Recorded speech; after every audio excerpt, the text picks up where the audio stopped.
우리가 다윗을 위대한 믿음의 사람, 또 하나님의 마음에 합한 사람이라는 것을 잘 알고 있습니다. 그런데 그것과 맞물려서 다윗의 인생에는 참으로 많은 어려움과 위기가 있었습니다. 오늘 본문도 그러한 형편에 처한 다윗이 하나님 앞에 드리는 기도가 실려 있는 시편입니다. 7절과 8절과 9절을 보면 주께 피하는 자들을 그 일어나 치는 자들에게서 오른손으로 구원하시는 주여, 주의 기이한 사랑을 나타내소서.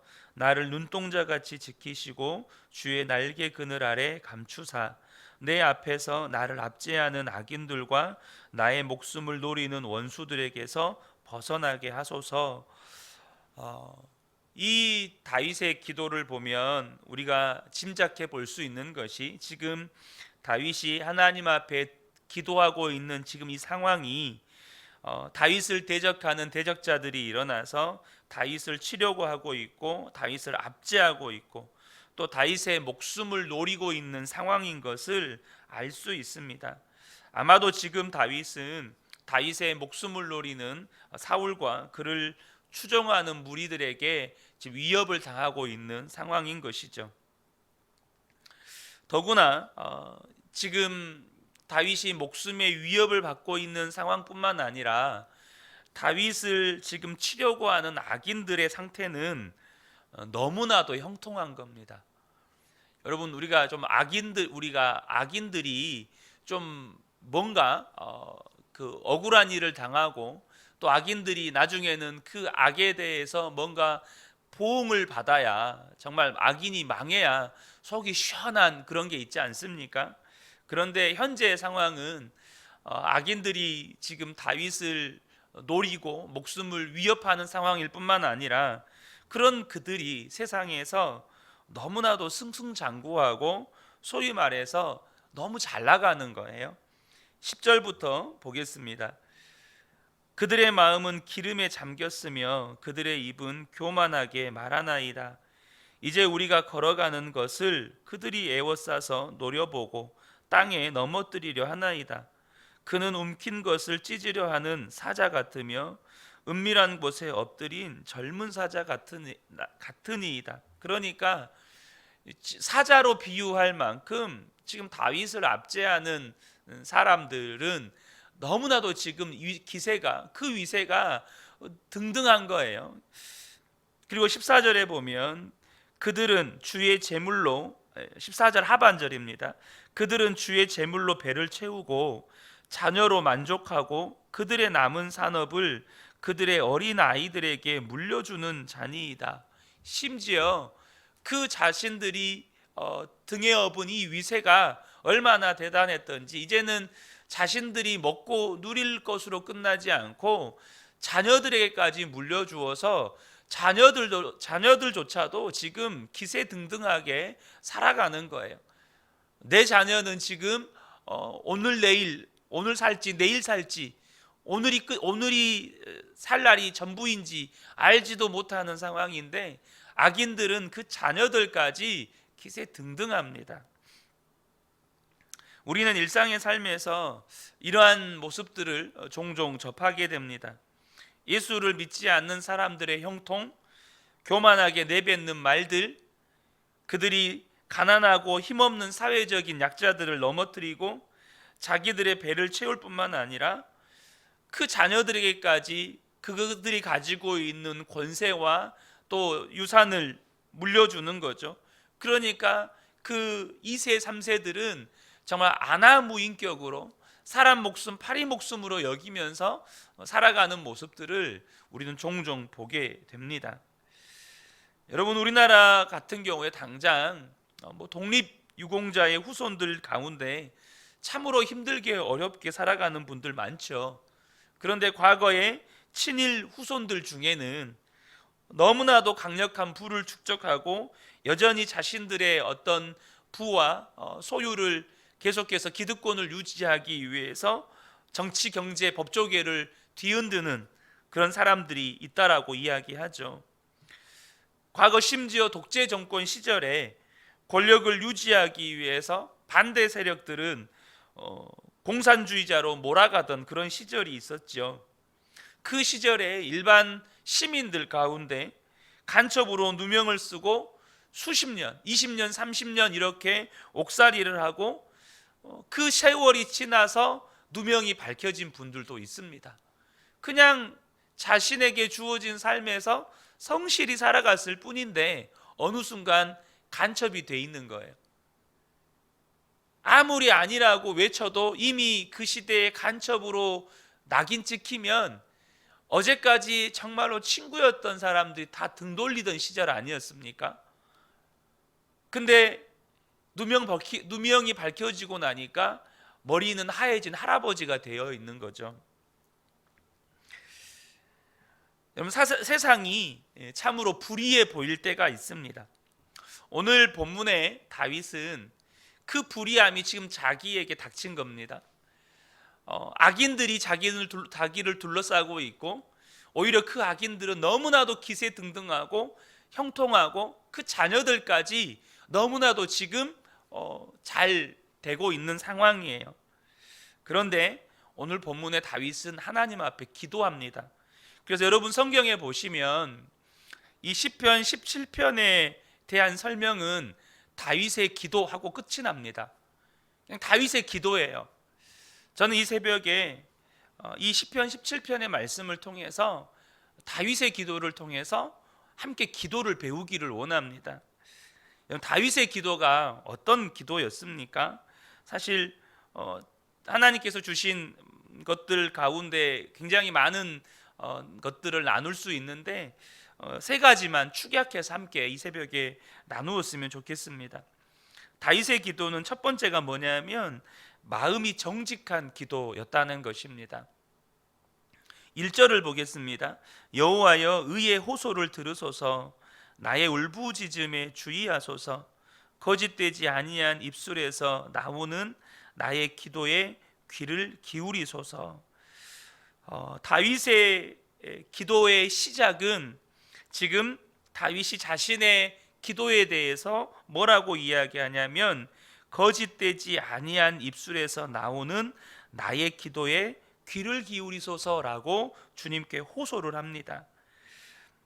다윗은 지금 자신의 기도가 의의 기도요, 또 거짓되지 않는 정직한 기도라는 것을 주님 앞에 호소하는 겁니다. 다윗의 기도는 진실된 기도, 마음이 정직한 기도였다는 것입니다. 사랑하는 성도 여러분, 하나님은 마음이 정직한 기도를 받으십니다. 거짓이 없는 기도를 받으신다는 거예요. 반대로 이야기하면 하나님은 마음이 정직하지 않는 기도를 받지 않으십니다. 그것을 잘 대비시켜 보여주시는 예수님의 그 설명이 바리새인과 세리의 기도입니다. 누가복음 18장 10절에서 14절을 보면 두 사람이 기도하러 성전에 올라가니 하나는 바리새인이요 하나는 세리라. 바리새인은 서서 따로 기도하여 이르되 하나님이여, 나는 다른 사람들 곧 토색 불의 간음을 하는 자들과 같지 아니하고 이 세리와도 같지 아니함을 감사하나이다. 나는 일해에 2번씩 금식하고 소득의 11조를 드리나이다 하고, 세리는 멀리 서서 감히 눈을 들어 하늘을 쳐다보지도 못하고 다만 가슴을 치며 이르되 하나님이여 불쌍히 여기소서, 나는 죄인이로소이다 하였느니라. 내가 너희에게 이르노니 이에 저 바리새인이 아니고 이 사람이 의롭다 하심을 받고 그의 집으로 내려갔느니라. 무릇 자기를 높이는 자는 낮아지고 자기를 낮추는 자는 높아지리라 하시니라. 아멘. 지금 바리새인의 기도는 대표적인 여러분 거짓된 기도입니다. 여러분, 바리새인의 기도가 어떤 기도입니까?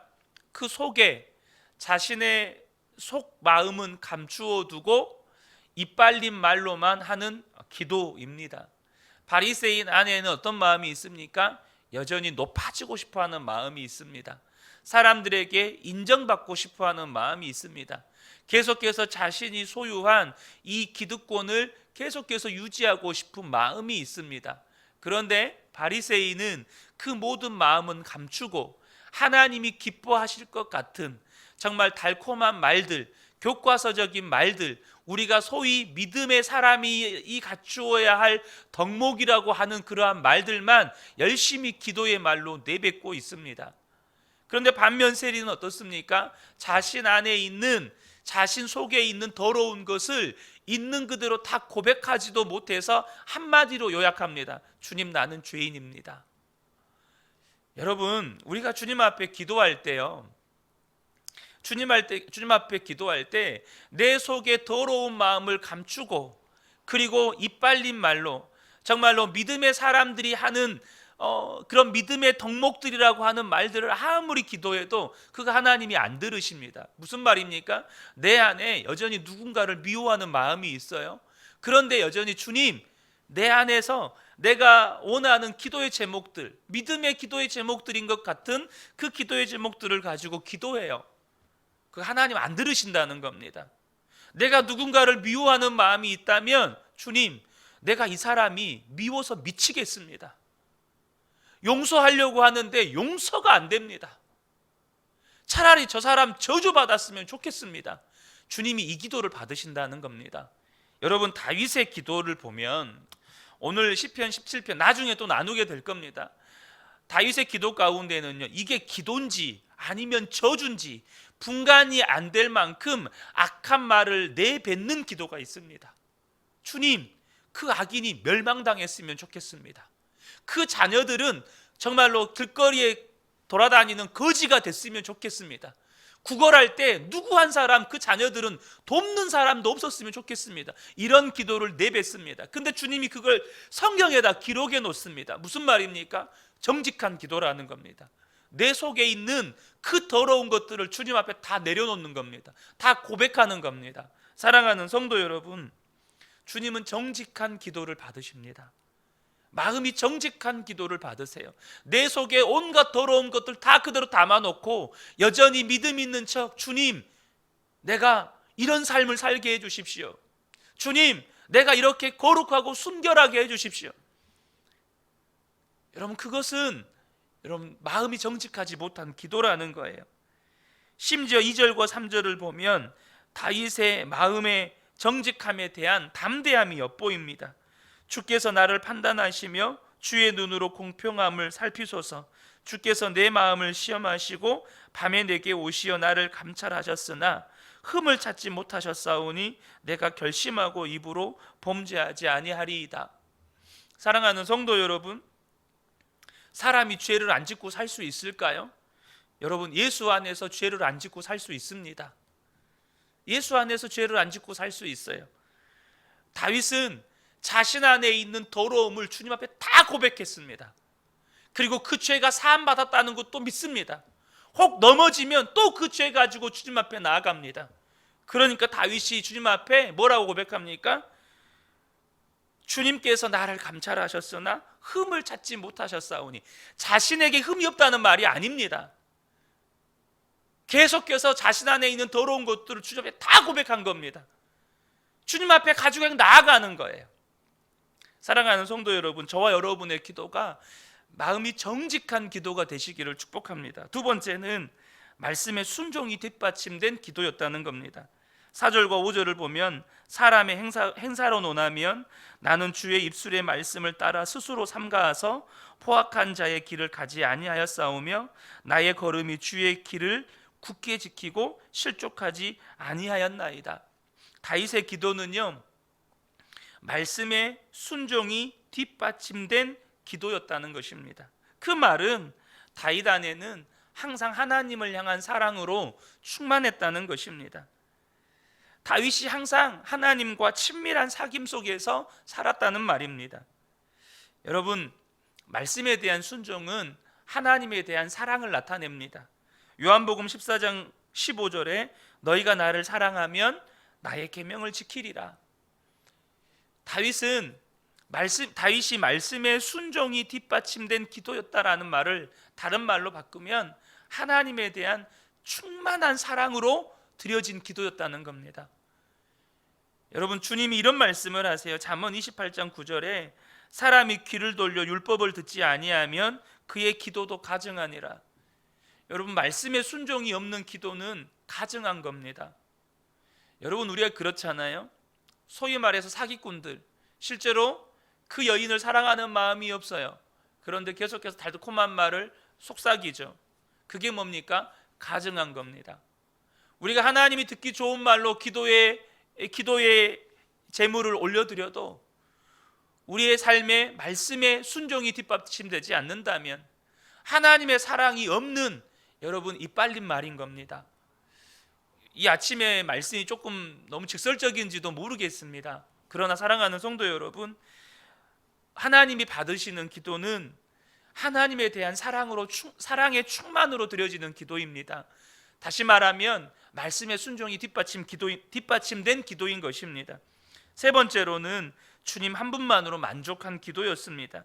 분명 6절에서 9절을 보면 지금 다윗은 하나님께 자신의 목숨의 위기에서 건져주실 것을 구합니다. 하나님이여 내게 응답하시겠으므로 내가 불렀사오니 내게 귀를 기울여 내 말을 들으소서. 주께 피하는 자들을 그 일어나 치는 자들에게서 오른손으로 구원하시는 주여, 주의 기이한 사랑을 나타내소서. 나를 눈동자같이 지키시고 주의 날개 그늘 아래 감추사 내 앞에서 나를 압제하는 악인들과 나의 목숨을 노리는 원수들에게서 벗어나게 하소서. 다윗은 목숨의 위기에서 하나님의 구원을 바라고 있어요. 그러나 다윗의 기도의 결론이 무엇입니까? 15절입니다. 나는 의로운 중에 주의 얼굴을 배우리니 깰 때 주의 형상으로 만족하리이다. 그 하나님의 구원함 중에 다윗이 진정으로 경험하고 싶은 것이 뭐냐면 주님의 얼굴을 뵙는 것이었습니다. 그것으로 말미암아 자신의 영적인 눈이 밝아지게 될 때 자기는 그것으로 만족하다는 것입니다. 주님의 얼굴을 뵙게 되면 그것으로 족하다는 것이에요. 사랑하는 성도 여러분, 이 새벽에 우리가 주님 앞에 기도로 나아갈 때 우리가 다윗의 기도를 배우게 되기를 간절히 소원합니다. 그래서 저와 여러분이 하는 이 기도가 단순히 내가 원하는 소원을 이루기 위해서, 그것을 관철시키기 위해서 주님 앞에 드리는 기도가 아니라 정말로 이 새벽의 기도를 통해서 주님의 얼굴을 뵙고 주님의 형상으로 만족하게 되는 은혜를 누리게 되는 그런 이 새벽의 시간이 되기를 원합니다. 사랑하는 성도 여러분, 이 새벽에 다시 한번 우리의 기도를 점검하고 우리의 기도가 다윗이 주님 앞에 드렸던 기도처럼 우리의 마음이, 우리의 믿음이 주님 앞에 온전히 올려지는 그런 기도가 되어서 정말 주님과의 충만한 그런 사랑 가운데 거하게 되시는 은혜를 누리시기를 주님의 이름으로 축복합니다. 아멘.